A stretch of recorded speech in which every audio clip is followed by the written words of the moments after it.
अस्सलामुअलैकुम नाज़रीन कराम, नई वीडियो में आपको खुश आमदीद कहते हैं। आज डॉक्टर यास्मीन राशिद की जानिब से ताकतवर हलकों को जो सरप्राइज़ दिया गया है वो अपनी मिसाल आप है। एक औरत ने ताकतवर हलकों को जितना बड़ा चैलेंज दिया है, जिस तरह से उनको बताया है कि तुम कभी भी कामयाब नहीं हो सकते। इससे पहले भी डॉक्टर यास्मीन राशिद ने नवाज़ शरीफ को एक चैलेंज दिया था।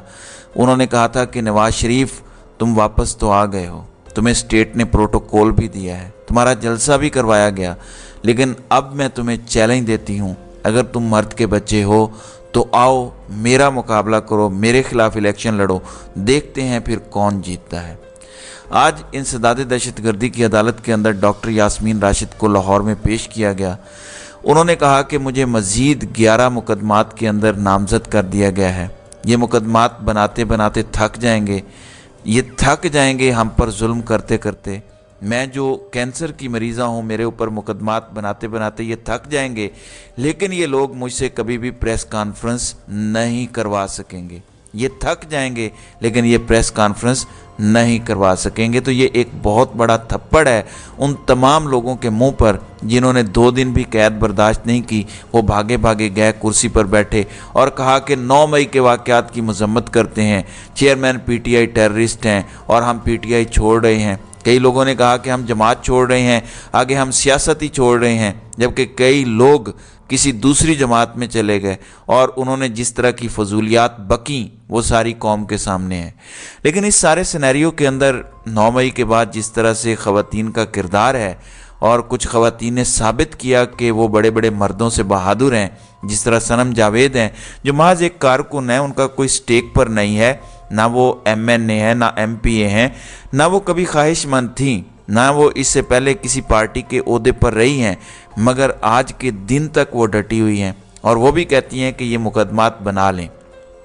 फिर उसके बाद अब डॉक्टर यास्मीन राशिद कैंसर की मरीज़ा हैं, छोड़ के जा सकती थी, बड़ा आसान काम है, लेकिन उन्होंने कहा कि तुम मुकदमात बनाते बनाते थक जाओगे, मैं कभी भी नहीं थकूंगी और तुम मुझसे कभी भी प्रेस कॉन्फ्रेंस नहीं करवा सकोगे। जिन लोगों ने प्रोग्राम किए, जिन लोगों ने प्रेस कॉन्फ्रेंसेस की, आज वो दूध से धुले हुए हैं। आज शेख रशीद ने भी मीडिया से गुफ्तगू की। शेख रशीद ने कहा कि 9 मई एक लानती प्रोग्राम था, वो गंदे लोगों के काम थे। Army chief general Asim Munir और DG ISI lieutenant general Nadeem Anjum पर हमें फ़ख्र है। वो कहते हैं कि चिल्ले ने शेख रशीद को नया शेख रशीद बना दिया है। तहज्जुद के वक्त भी गर्म पानी देते थे। अल्लाह को गवाह बना के कहता हूँ, मेरा 30 किलो वज़न कम हो गया है।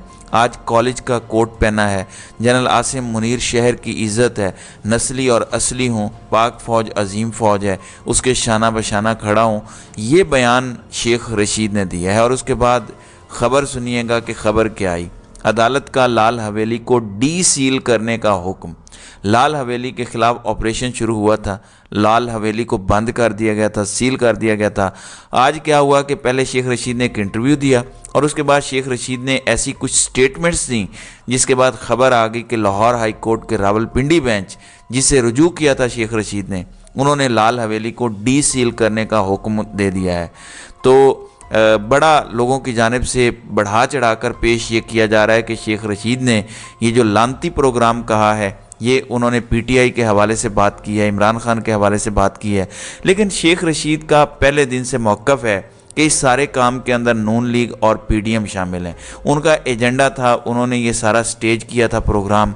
इस वजह से उन्होंने कहा कि ये लानती लोगों का, ये गंदे लोगों का प्रोग्राम था, जिन्होंने ये गंदा खेल खेला और एक जमात को तोड़ने के लिए ये सारा काम किया।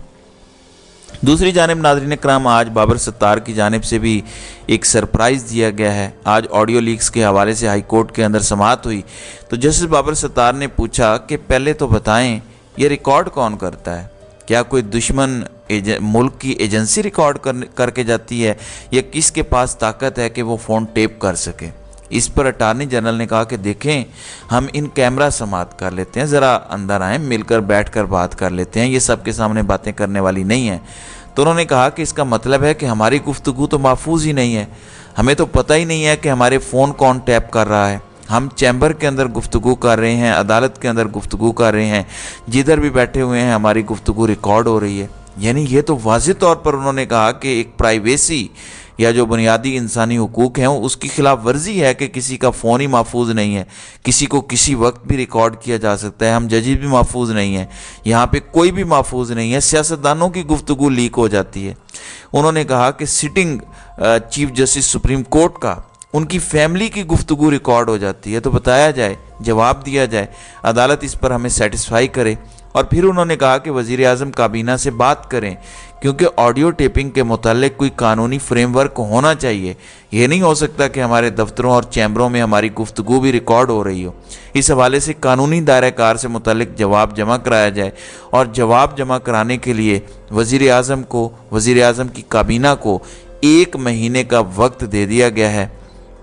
اب دیکھتے ہیں کہ اس حوالے سے ان کا کیا جواب آتا ہے۔ دوسری جانب منصور علی شاہ، آپ کو پتہ ہے کہ 3 رکنی بینچ نے فیصلہ دیا نیب ترامیم کو کالعدم کرنے کے حوالے سے، اور یہ 2-1 سے فیصلہ آیا، اور اب اس کے خلاف اپیل جو ہے وہ دائر ہو چکی ہے، بینچ بھی بن چکا ہے قاضی فائز عیسیٰ کی سربراہی میں، اور اس پر سماعت بھی ہونے جا رہی ہے۔ تو آج منصور علی شاہ کی جانب سے اختلافی نوٹ آیا، اور یہ اختلافی نوٹ 27 صفحات پر مشتمل ہے، جس میں انہوں نے کہا کہ عدلیہ قانون سازی کا اس وقت جائزہ لے سکتی ہے جب وہ بنیادی حقوق سے انسانی حقوق سے متصادم ہو، لیکن قانون سازوں کے مفاد کو سامنے رکھ کر قانون سازی جانچنا پارلیمنٹ اور جمہوریت کو نیچا دکھانے کے مترادف ہے۔ انہوں نے کہا کہ ہمیں وکلاء اور جو پٹیشنر تھے وہ مطمئن نہیں کر سکے کہ یہ کس طرح بنیادی حقوق کی خلاف ورزی ہے۔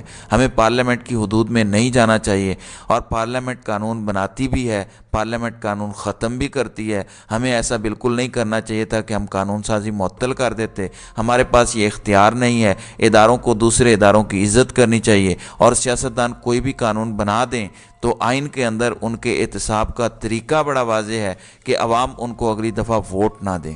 یعنی ایک سیاستدان سیاست میں رہ کر قتل کر دے، ایک سیاستدان اپنے اربوں خربوں کی کرپشن کر کے وہ قانون ہی اپنے مطابق چینج کر لے کہ اگر اس نے اتنے کروڑ کی کرپشن کی ہے اور اس نے قانون کے اندر تبدیلی کر لی ہے تو اب وہ عیاشی کرے، عوام اس کو ووٹ دیں نہ دیں، یا وہ پیسے لگا کے ووٹ خرید کے یا کسی کی بوٹ پالش کر کے آ جائے، تو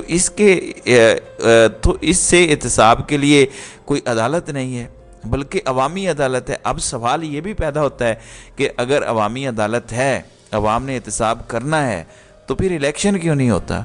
پھر عوامی عدالت لگتی کیوں نہیں ہے؟ پھر عوام کے خلاف فیصلے کیوں دیے جاتے ہیں کہ ایک مفرور اور بھگوڑے کو بلایا جاتا ہے؟ اس کے لیے ریاست خود جلسہ جو ہے وہ پریپیئر کرتی ہے، اور اس کو کوئی پوچھنے والا نہیں ہوتا۔ بہرحال 9 مئی کے ملزمان کے خلاف بھی کارروائی تیز کرنے کا فیصلہ ہو چکا ہے۔ اس وقت ایک کریک ڈاؤن شروع ہوا ہے، اور اگلے آنے والے دنوں میں اس کریک ڈاؤن میں تیزی آئے گی۔ جبکہ دوسری جانب چیف الیکشن کمشنر سکندر سلطان راجہ کا کہنا ہے کہ عام انتخابات کا وقت قریب ہے، سب کو مل کر منصفانہ اور شفاف الیکشن یقینی بنانا ہے۔ اور یہ جو ہے محسن نقوی کی زیر نگرانی اور زیر صدارت جو ہے آج اجلاس ہوا ہے، جس میں الیکشن کمیشن کے 4 صوبائی ممبران اور پنجاب کابینہ نے شرکت کی، جبکہ اجلاس میں عام انتخابات کے لیے الیکشن کمیشن کے انتظامات اور پنجاب حکومت کی تیاریوں کا جائزہ لیا گیا۔ اجلاس میں عام انتخابات کے لیے سیکیورٹی انتظامات پر بھی بریفنگ دی گئی، اور اس دوران عام انتخابات کے پرامن، آزادانہ اور منصفانہ انعقاد یقینی بنانے کے عزم کا اظہار کیا گیا۔ اور چیف الیکشن کمشنر نے کہا کہ عام انتخابات مقررہ وقت پر ہوں گے۔ جھوٹ بولنے کی بھی کوئی حد ہوتی ہے، کوئی لیول ہوتا ہے۔ 90 دن جو ہیں وہ 6 نومبر کو پورے ہو رہے ہیں، اور نومبر کا مہینہ سٹارٹ ہونے کو ہے، مگر ان کی طرف سے دعویٰ کیا جا رہا ہے کہ جی عام انتخابات مقررہ وقت پر ہوں گے۔ اور جن کی زیر نگرانی ہو رہا ہے، جو نگران وہاں پہ وزیر اعلیٰ پنجاب محسن نقوی صاحب بیٹھے ہوئے تھے، وہ 3 مہینے کے لیے نگران جو ہے وہ وزارت ہوتی ہے، مگر وہ 6 مہینوں سے براجمان ہیں اور وہاں پہ بھی انتخابات نہیں کروا سکے۔ تو آپ لوگوں سے انتخابات کی توقع رکھنا اور منصفانہ اور شفاف الیکشن کی توقع رکھنا، یہ تو بالکل ہی جو ہے وہ جھوٹ بولنے کے مترادف ہے۔ تو ناظرین اکرام، آپ کی اس ویڈیو کے حوالے سے کیا رائے ہے؟ آپ اپنی رائے کا اظہار کامنٹ سیکشن میں ضرور کیجیے گا۔